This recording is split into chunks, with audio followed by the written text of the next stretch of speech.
All right, welcome everybody to the 12 o'clock show with Mayor Joe. We are going to be joined by our guest Leo here in just a few moments, but I wanted to provide an update.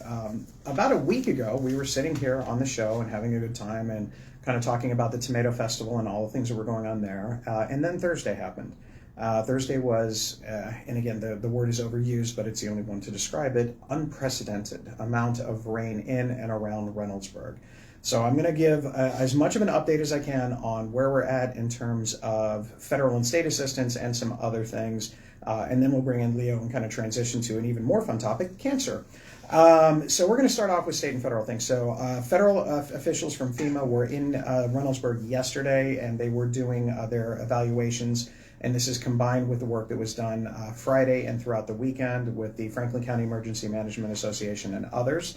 And we are going to be waiting on their findings. We do have some preliminary ideas of what's going on, but basically what this does is this will determine what type of funding is available for recovery, either at the state or more hopefully the federal level. If there is a request, which we hope there is and think there should be, to the governor for asking for a declaration of national emergency, it will have to be within 30 days of the end of our specific event, so basically 30 days from this past Friday.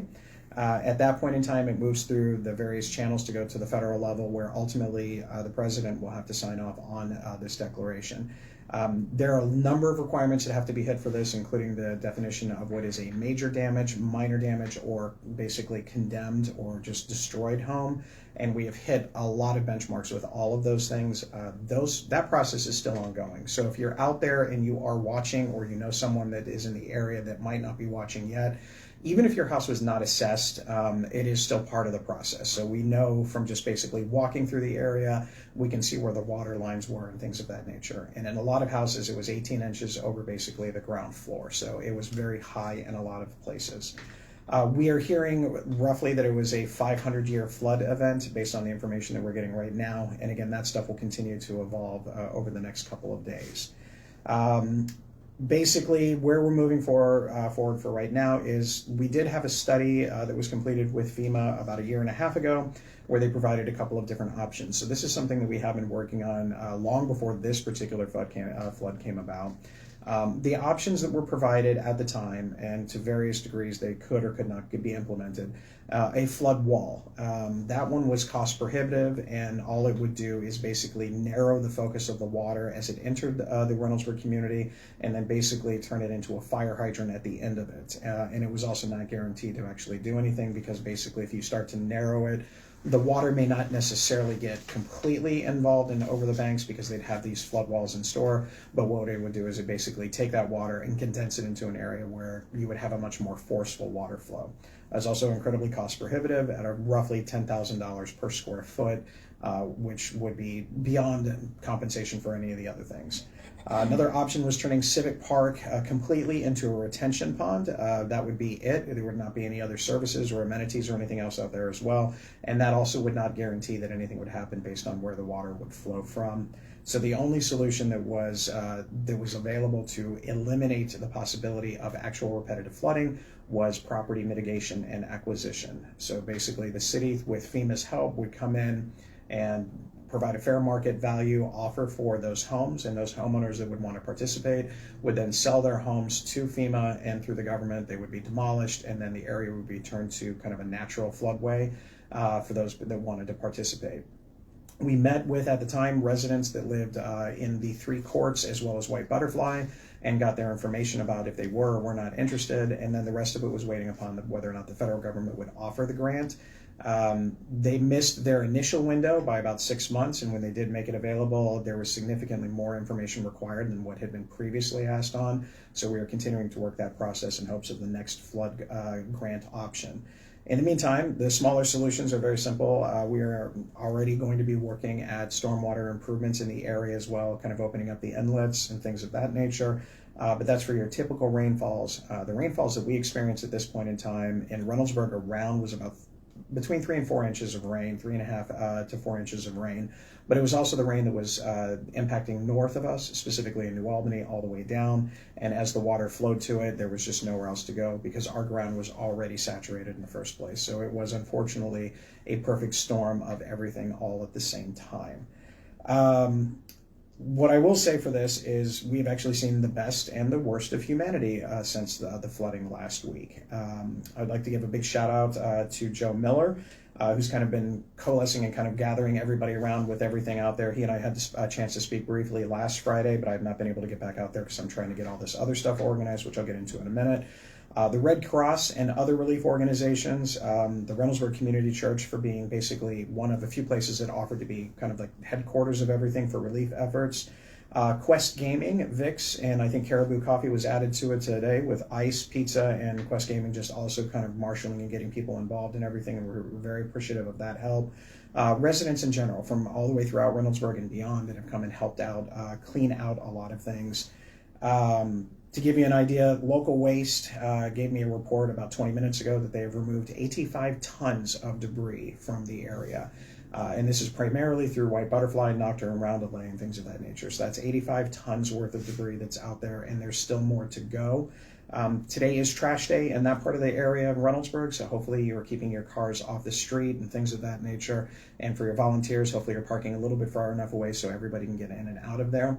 Local Waste is planning on bringing in a front loader to kind of help off with some of the other debris tomorrow as they kind of move through the rest of Reynoldsburg.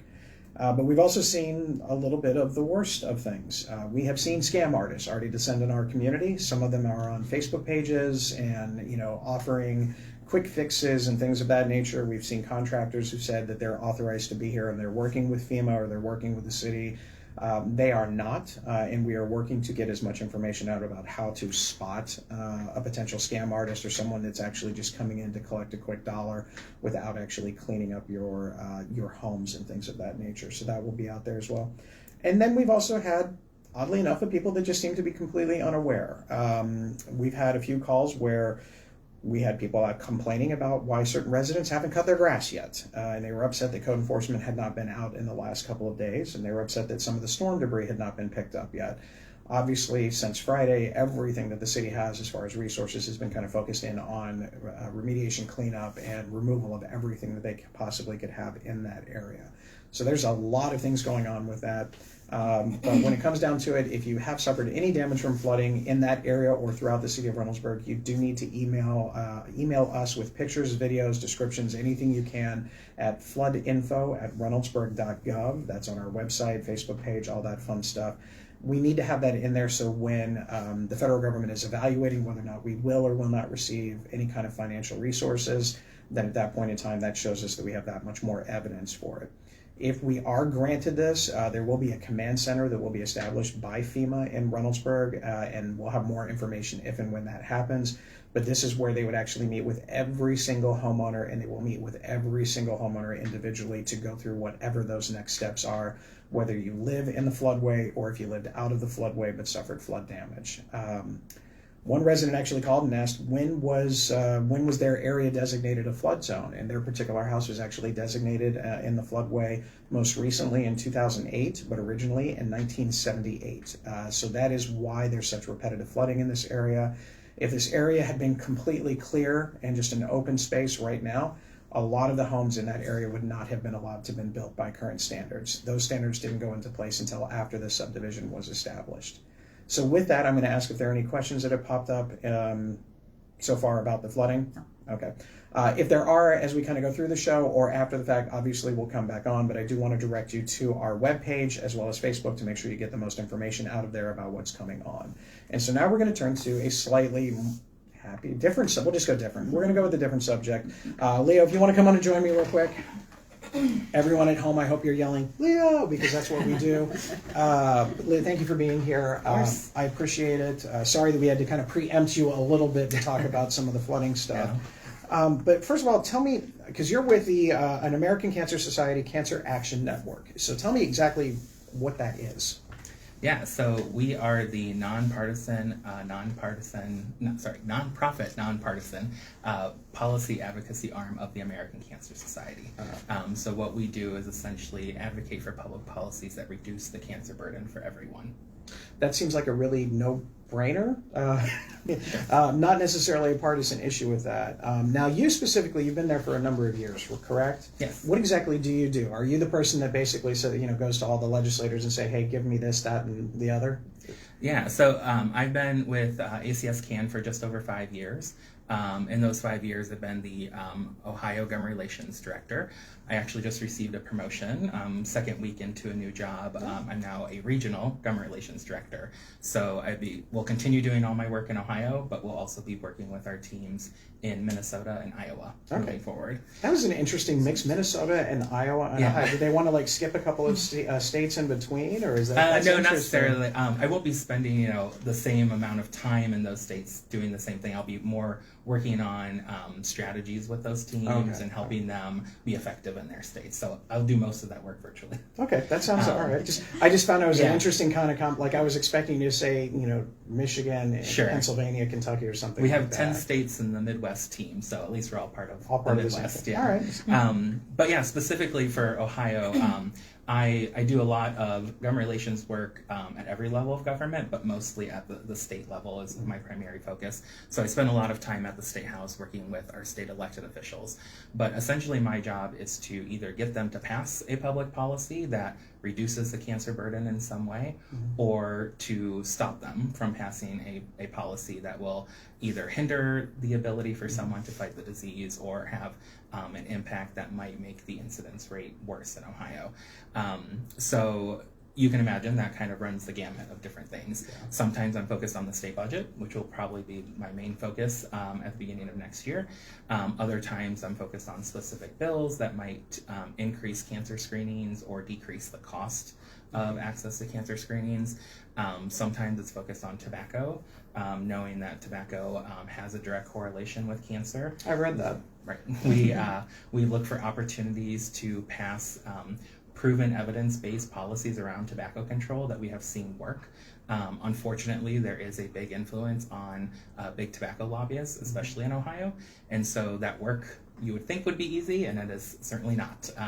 That's actually one of the tougher policy areas that we work on. That's interesting because I know obviously maybe people are thinking North Carolina, South Carolina more for tobacco, but Ohio is not. Ohio doesn't usually jump to somebody's mind when they're talking about that, but that's interesting that you mentioned that and how influential it is. Yeah, and it's also because of what people see.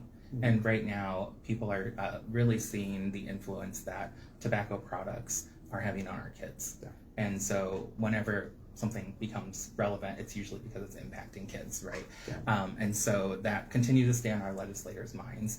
And so it's important for me in my role to not only recognize what they're hearing and seeing, but then educate them on what will actually make a difference versus what policies they think might make a difference. And that's something that we often deal with in the tobacco space. But a lot of that also means that I get to build and work with coalitions, whether that be communities, partners, different organizations.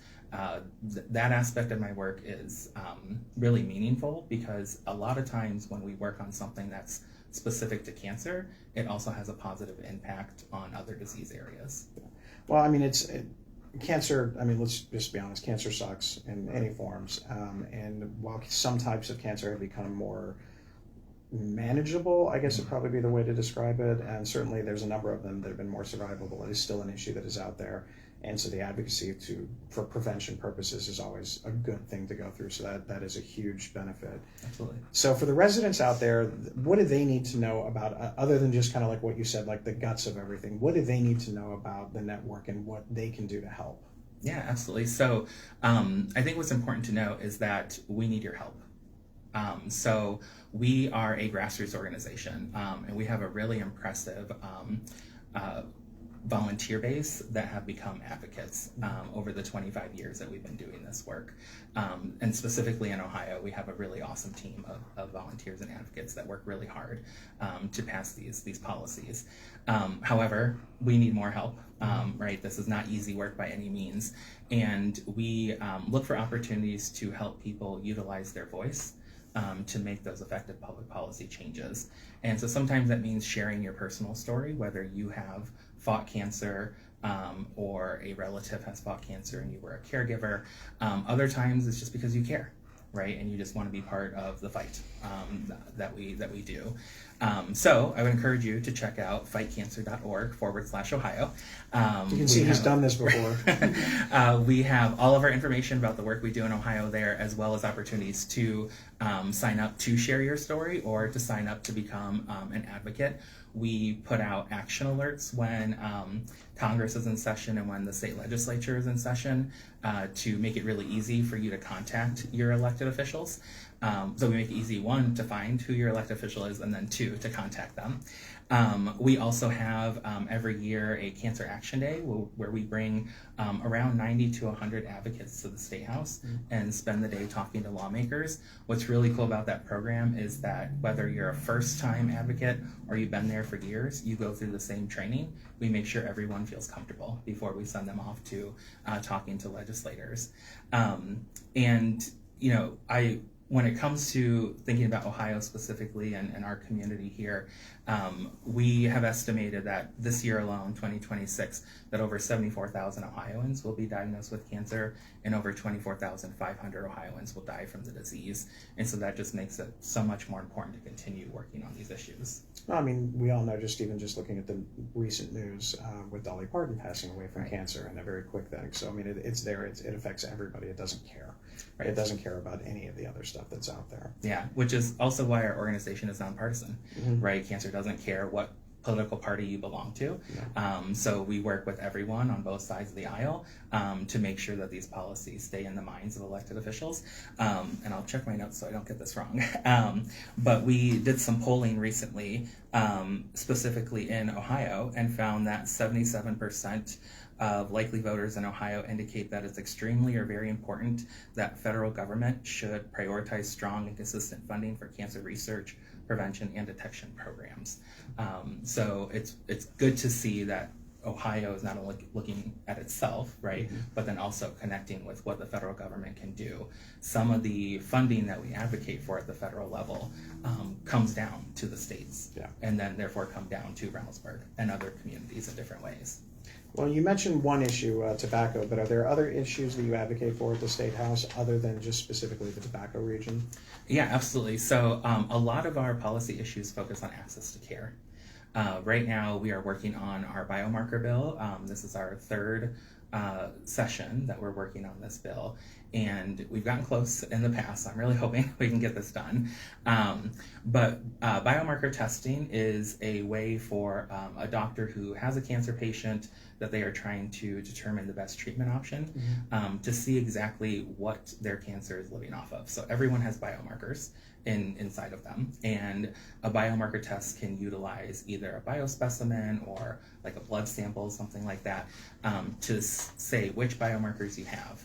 And based on that information, a doctor can determine if there is a targeted therapy available that you could go on. This makes a world of difference for a cancer patient. Sometimes you have to go immediately into surgery, remove what's there, and then go to chemo and radiation. If a biomarker test can identify that there's a treatment available for your specific cancer and your biomarkers, then your doctor might say, okay, after surgery, we're going to put you on an oral chemotherapy instead of traditional chemotherapy and radiation. And a lot of times those have far less side effects. People can go back to their daily lives, back to work much quicker. And so it also increases the survival rate as well as just quality of life. It's also a money saver. When you think about going through cancer treatment, it's never easy. There's always side effects, no matter what kind of treatment you're on. But if we can reduce the number of side effects, then that likely means that you're reducing your time in the hospital, you're reducing the need for other medications to treat the side effects of the treatment you're taking. So there's a lot of opportunities for what can happen when someone receives a biomarker test. The problem is that in most cases, insurance companies are covering some biomarker tests. I knew you were going to bring up insurance companies at some point. But they're not covering it where they should based on all the national guidelines that we have seen. And so what our legislation does would then require an insurance company to cover a biomarker test if the doctor can point to a national guideline and scientific medical evidence that says their patient should have a biomarker test. So we're not asking for all biomarker tests to be covered, but we are asking for the ones that we know have science and medical evidence that a doctor can point to. So you're saying that doctors should make this call, not insurance companies? Yes. Huh, that's a novel idea. Yes, and actually and this took some negotiation, but our bill specifically says that the medical necessity of a biomarker test is determined by the treating physician and not another physician that might be working for an insurance company or elsewhere. That never happens. All right, I'll let you off the hook on that one. All right, so obviously there's a lot of things that go on, and cancer, like you mentioned, no one's immune to it. It impacts people here in Reynoldsburg as well. But at the same time, you wouldn't be doing this if there wasn't something that you got out of it. So what is that best part of your job that makes you want to come back to deal with what I can only imagine the stories you hear and the experiences that you've found out about can be draining on you personally. So what makes you come back? What's that best part of your job for that? Yeah, I really enjoy the work that I do. There are certainly days where I feel like I'm beating my head against the wall, thinking that policies should be passing quicker than they are. But what I enjoy the most is that I think I'm a smart guy. I'm not going to be smart enough to ever come up with a treatment for cancer. I'm never going to be smart enough to treat a cancer patient, right? But there are doctors and researchers who do that, and the work that I do supports them. And that makes me really proud to work on those types of issues, knowing that there are people out there who can really impact and save lives, and I get to support them through this work. What's also really great about my job is working with our volunteers. They are very passionate about this work. It's really cool to see them grow as an advocate and to really put their voice to good use. And they're not shy about sharing their stories. They're not shy about reaching out to legislators. And so knowing how hard they work makes me want to work harder. That's a perfect answer for it. Any questions that have come up specifically about this? No. All right, well, I know you have a lot of things you have to get to. I think you have a call later today as well. So I appreciate it. I'm glad we were finally able to get you on. I know you've done some great work. I know you presented before council on all of that. So if there's anything we can do, please don't hesitate to ask us. We're all there to support you and what your work does. Absolutely. And I love spending time in Reynoldsburg. I'm just live down the road. All right, thank you very much. Thanks, Mayor. I appreciate it. All right, everybody. What a wonderful opportunity and a great guest to have that information out there, because again, cancer is unfortunately impacts everybody. So we're going to go ahead and shift gears yet again to other fun topics. We're going to kind of again talk about the Tomato Festival. It was a great time. It feels like the Tomato Festival was about 6 months ago, but in reality it was only just a couple of weeks. Attendance is around 45,000-ish, give or take a little bit. Which is huge. We're continuing to grow. We don't have next year's dates 100% solidified yet, right? Correct. Okay, so we think we know, but I'm not going to tell you until we know, because then everybody's going to be upset one way or another. But as soon as we know, we're going to make sure everybody knows. Kind of going into that, so the next thing that we're going to be looking at is pretty soon we're going to be rolling out our new webpage. And with our webpage that we're going to be pushing out there that meets a lot of requirements, we're going to be talking about the text alert system. So this is something that we've been working on for quite some time. Obviously, Put Our Blue would have come in handy this past week, but we're going to make sure that that is out there. But the problem with the text alert is this: it is an opt-in system. So ultimately, you're going to get information in your water bills online, through Facebook, social media, all the way across, and the heirloom community guides and all of that will be in there. The more people that opt in and kind of select what they want to know about, the easier it is for us, so we can provide information at the city level. Not to say that I don't think that Facebook is the best, is a great way to get the information out there. Obviously it is, but there are other methods out there. So that is coming, and we hope to have all of that kind of wrapped up at the same time. Other things that have kind of come up a little bit, sidewalks. Had a resident was concerned about some sidewalks, so let me kind of explain how the process works. In the state of Ohio, by the Ohio Revised Code, the homeowner or property owner is responsible for the maintenance of the sidewalks. What we typically do is when we do a street program, so right now Berkey Road is being worked on, and those sidewalks in that area have already been evaluated, and we will be reaching out to homeowners to arrange opportunities to go ahead and make those corrections and repairs as needed. So that's one way that we deal with it. Another way is if your neighbors don't like your sidewalks, or maybe they don't like you and they go ahead and report you for those sidewalks, things of that nature, then we will go out and take a look at them. If they are outside of what we feel is an acceptable height differential or something like that, we will go ahead and make sure that the resident knows that there are different options. Residents can hire a contractor and actually do the work themselves, or they can go ahead and let the city go ahead and take care of it, and then that would be assessed either on an individual payment or assessed on property taxes. and things like that. The problem with that, really with anything right now, is contractor status. Sometimes it takes a long time before these things get done. So if they have been reported and you've made arrangements, maybe the work isn't getting done because the contractors just aren't there yet. Plus you have the weather issue as well. But I also want to make sure that everybody understands not everybody in Reynoldsburg at every moment in time has significant amounts of money. If they live on a corner lot, if they live in an area where there's multiple panels that need to be repaired, we do tend to be somewhat understanding of those individuals because that can be a lot of money at one time. So we try and take the worst damaged ones first and then work our way down from there. We do not do a city-wide version of everything because, one, there's not enough contractors to do it, and two, that can be an awful big increase. This is not a cost that like the city benefits from. It is a pass-through cost. It covers the cost of whatever the repairs are. We don't take any additional off of that. So I just wanted to make sure you know about that. If you do have a sidewalk that you feel is in need of repair for any number of reasons, you can reach out to the city. You can call code enforcement. You can go on Reynoldsburg or the Engage Reynoldsburg app, take a picture. If you do it anonymously, your neighbors will not know that you're the snitch, and that's okay. If you want to keep track of everything, you can do so. A resident, actually a good friend of mine, was reported recently, and he was trying to figure out who did it, and it was an anonymous post. Sorry, Craig, we don't know who it was. So, but those are things out there, but we do try and be patient with everyone. Other things that will come into play, especially we've talked about this a couple of weeks, but we're going to continue on. Morpsey does have a program to help replace different things, especially for those of lower income issues, specifically furnaces and water heaters, which might come in more handy now than it was last week. We know that a lot of homes actually lost both devices in there. We know that there are a number of elderly individuals that live in White Butterfly, Nocturne Roundelay, and things of that nature. So this is an opportunity to see if they can get those things replaced by a program through Morpsey. We're trying to find everything we can to help with that.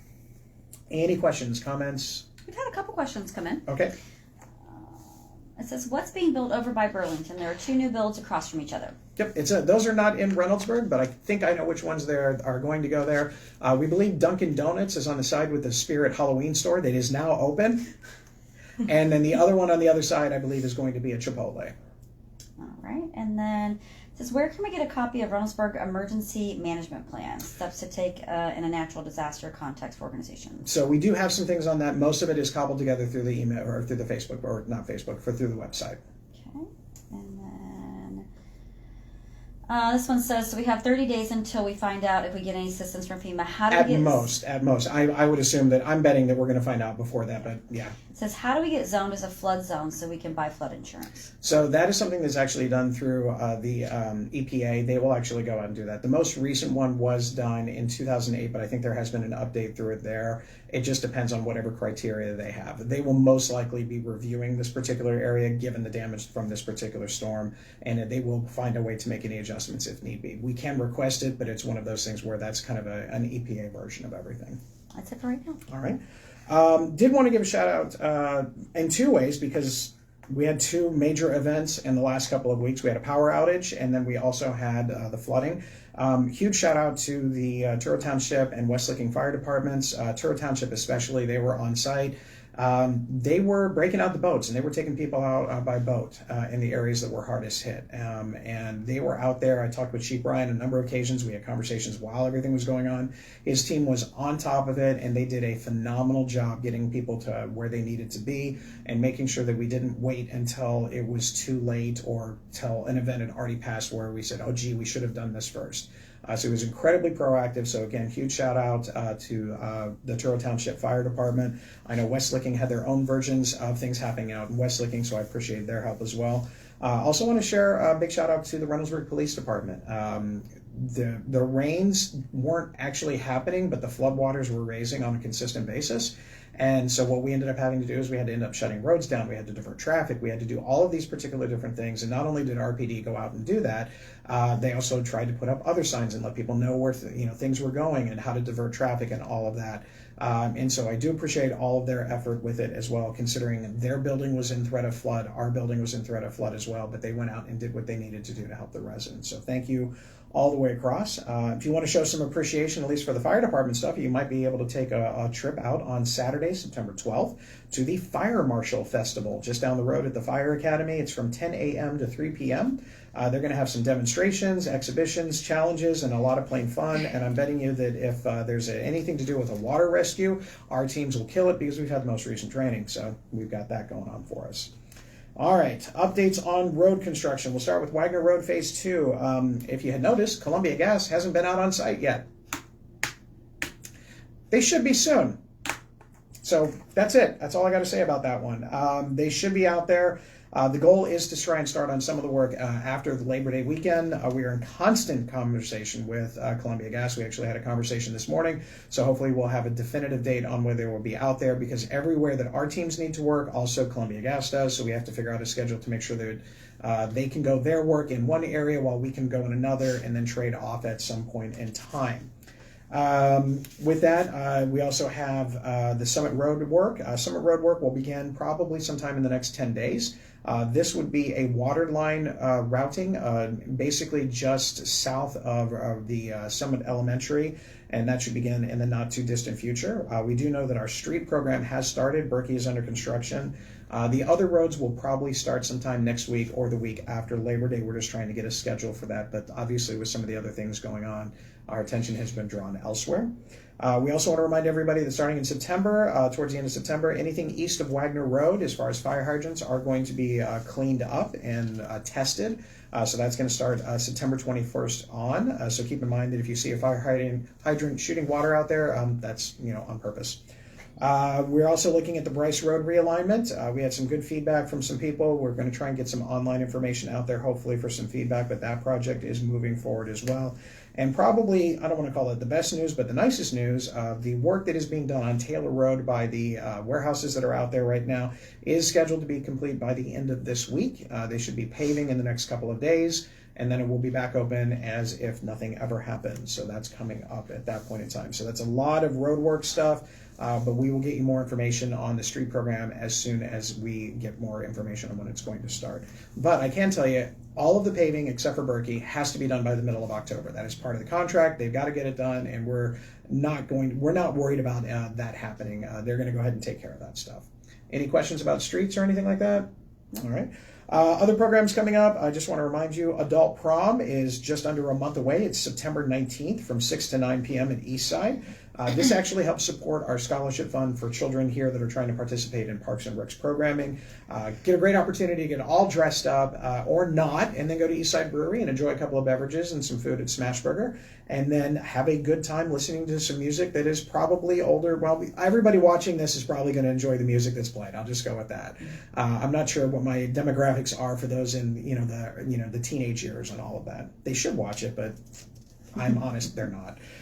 We also have, speaking of, with Leo and the cancer issues, the Reynoldsburg Pace Walk Series, because it's going to start Thursday, September 10th.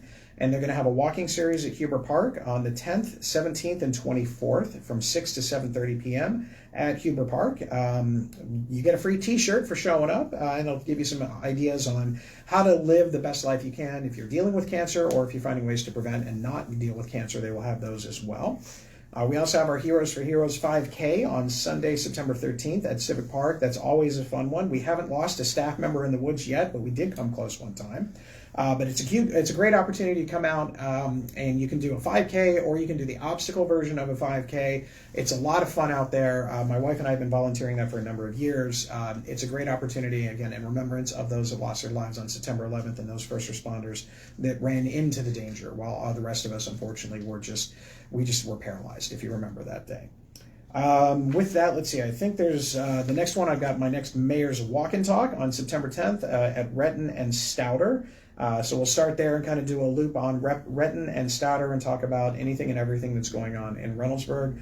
Probably pretty sure some of the stuff with the flood will come up. I will not know next year's Tomato Festival acts for quite some time, but as soon as I know and as soon as we can say, we can do that. Right, Jennifer? Correct. There we go. For other fall events, the next real big fall event We have the Blues and Brews on September 11th at Huber Park. The music is going to be the opening act is going to be CFG and Family, and the main act is Scotty Bratcher. So we've got that going on, so that'll be cool. Schmidt's 614 Fully Loaded, Valle Verde, and Oxby's are going to be our food trucks that night. And for the brews part, how's the brews part work, Jennifer? Who's providing the brews for the Brews and Blues? Eastside Brewery. Eastside Brewery. So you have that out there as well. It's at Huber Park, and hopefully by then it'll be dry. We'll see. And then Macedonian Festival is also that weekend, September 11th through the 13th. So that's always a great fun. There's the amazing food that they have there at the Macedonian Church on Wagner Road is good. And because of the fact that the project hasn't started out there, they shouldn't have any traffic issues out on Wagner Road at that time. Of course, having said that, that's exactly where they will start when they do start. Again, shout out to anybody who's out there picking up litter, trash, debris all the way across, whether it's in the flood zone or otherwise. We do have a cash drop this weekend on Saturday. The Reynoldsburg Junior Raiders will be at it at their usual locations. The Junior Raiders are the kind of the youth football organization in the area, so if you're interested in that, check that out. And before we talk about anything else, do we have any questions, comments, anything like that? Somebody asked if you knew what was going into the former Smoky Bones building. We have not been told yet, but we do know that the property owner has been presented with the options, and they're going through the process of selecting whatever's going to go there. As soon as I know, and I'm able to tell you, trust me, I know, I'm rooting for another restaurant. I think it's a restaurant already, so let's go ahead and replace it with something. But we will just have to wait and see. The property owners and the group that's actually kind of marketing it, they know what the city would like in that location. And again, Smoky Bones for a long time was very successful there. I think a restaurant would be great, but we shall see. That's it. All right. Well, if there's other questions, obviously I'll be on social media and answer them, and we'll go through some other flood information as the days kind of move on. But next week we will welcome Franklin County Treasurer Cheryl Brooks Sullivan, and she will actually have some information on all sorts of things that her office provides, as well as other additional flood information all the way throughout. And again, big shout out to everybody. If I didn't call you out specifically, or if you're a business that didn't, get the recognition, I apologize. I just was quickly going through and getting an idea of who's done it. And if I had to name every volunteer that went out there, I'd probably be on the air for about another hour and a half. The Reynoldsburg community has definitely showed up to try and help. Believe me, the city is doing all that we can on the other side to make sure we get this declared so we can try and get the recovery as easy and less stressful as possible. With that, everybody, please stay safe, stay respectful, and if you can, cross your fingers for no real rain for about the next, 2 months or so, and we'll see you next week. Thanks, everybody.